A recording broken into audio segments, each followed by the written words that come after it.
What's going on, guys? Welcome back to another video. In this video, I've got another AMC update to bring all of you this afternoon. Now, I apologize for not putting out a video yesterday. I did have some personal stuff I did have to deal with yesterday. It wasn't really going to be productive for me to try to make a video, so I apologize about that. But we are back today going over some pretty cool information that I really want to go over with everybody. We are going to be going over the Ortex short interest and utilization data, just like we always do, to get a better understanding of where we are at in terms of the short squeeze side of this investment. Now, we also are going to be taking a look at the option chain and just kind of going over what is going on with the price action with AMC and just seeing if there are any key price levels that we really need to look out for going into the end of this trading week. Now, the two other really important things, the main things that we're going to be covering in this update is one, Robinhood is essentially saying that it is the retail investors or the APES fault for the position closing only back in January. This is a pretty wild statement that has come out.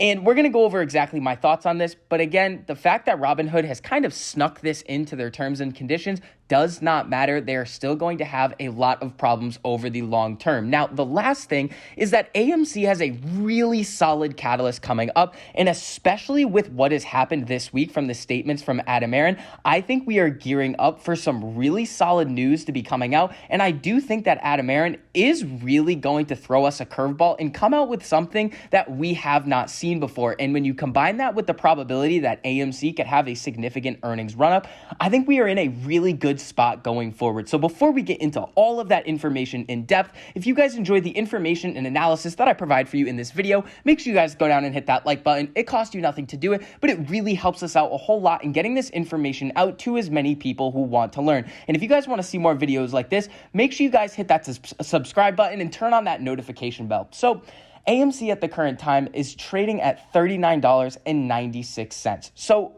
again, a little bit of a red day today, but really nothing too crazy to be worried about. Now, when we think about the price level that AMC is currently trading at, this $40 mark, well, you might think, well, there could be a lot of options at that $40 strike going into the end of this week. That's not really the case. We typically see a lot of open interest at that $40 strike, but we're not really seeing it this week. So what is happening today with what's going on with the price levels? So when we come on this year-to-date chart here, we can see that AMC has kind of moved back down to this 50-day moving average. So what we're looking at here is AMC is really just trading based off of technicals, trading in this range right now, and is kind of waiting for the next catalyst to really set things off.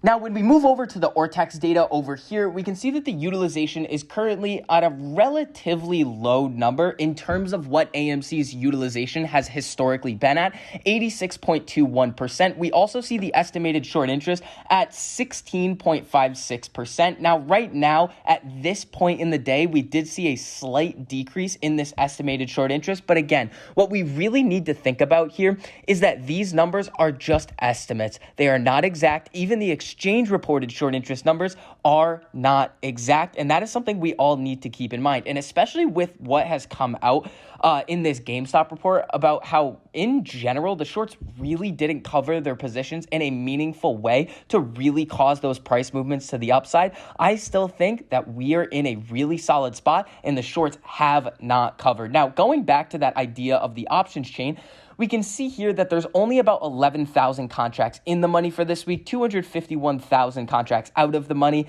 for the calls, which would really have a lot more buying pressure if those contracts were to run in the money. But this week really isn't setting up for any type of gamma squeeze. As we said a little bit earlier, we are kind of just bouncing around in this range, waiting for the next big catalyst to really occur and pop up to send us to the upside. Now, let's get into this Robinhood situation. So when we come over to this screenshot right here, we can see that Robinhood's obligations to its retail investor customers are defined by contract. The rights and obligations between Robinhood and its customers are delineated in the Robinhood Customer Agreement, which all Robinhood customers must review and accept when opening an account. I don't know about you guys, but when I sign up for anything and there's that long list of terms and conditions, I don't have time to go read all of that. You're supposed to, but a lot of people do not. The customer agreement is attached to and thereby incorporated into, sorry about that, I don't know why it's moving around, the amended complaint. Now, here's the highlighted section. The customer agreement expressly permitted Robinhood to implement the necessary temporary restrictions imposed on January 28th, 2021, and in the days thereafter, which are the basis of the plaintiff's claims in this action. So here's what they're saying. They're saying, well, you really have no basis in this lawsuit because of the fact that we basically outlined it in our terms and conditions that we can put mark securities position closed only if we deem it necessary. But here is the thing. Even if Robinhood is able to kind of skirt their way around this lawsuit and basically make all of this go away, the retail investor community is not going to forget. We have a very, very large community of very highly educated investors now who have educated themselves over this last year about how the market works, all of the different structures that are at play, and how these different structures are not beneficial to retail investors. And I do believe that in the future, we don't know when it's going to be, we are going to see some sort of regulation on payment for order flow. And when you combine that with the overall retail investor community not having any confidence in Robinhood as their brokerage, or much less confidence than they previously had, I don't think them being able to get out of this lawsuit is really going to be the deciding factor in whether their business is going to continue in the future. Now, let's get into this really bullish catalyst that we have coming up for AMC in the near future that I think is really going to get the retail investor base very, very excited once again. Now, when we come over here, we're going to have to go over a couple of things to really set the stage as to why this event could be so important. So, No Time to Die becomes 2021's #2 Hollywood movie worldwide as it nears $500 million globally. Now, we know that the box office numbers for all of these movies have been on a continuous uptrend over the last 6 months. Now, what this goes to show us is, one, people are going back out into their social spaces, into the economy, and are going to see movies, meaning that the movie theater business is not dead and it is getting back up to those pre-pandemic levels. The second, it really tells us that the previous reasons for shorting AMC are no longer relevant in the current marketplace, meaning that the longs on AMC are in a much better position at the current time than the shorts. The second thing is this situation right here surrounding AMC and cryptocurrency. Now, what Adam Aron has essentially said is that there are a lot of reasons right here why AMC could be a successful issuer of cryptocurrency as well as a redeemer of crypto. Now, we know that they're going to be able to accept Bitcoin, Litecoin, Ethereum, Dogecoin, and a couple of others, I believe, in the near future. But this week was the first time that we saw Adam Aron say that AMC could be an issuer of cryptocurrency. Now, here's kind of where this all ties together.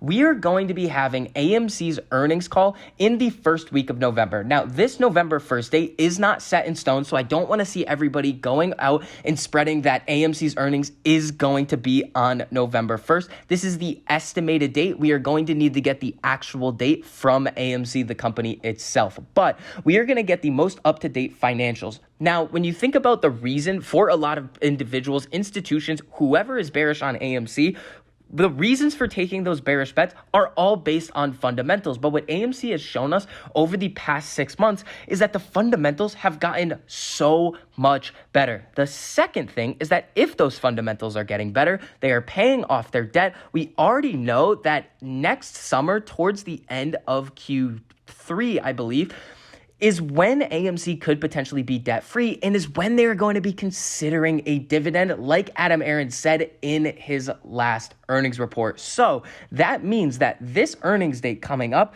could be really, really exciting for retail investors. If we hear more conversations about crypto, we hear more conversations or comments about paying off debt, we hear more about that new NFL deal where they're going to be showing more NFL games in theaters, and that brand new business that Adam Aron has been hinting on over this past week.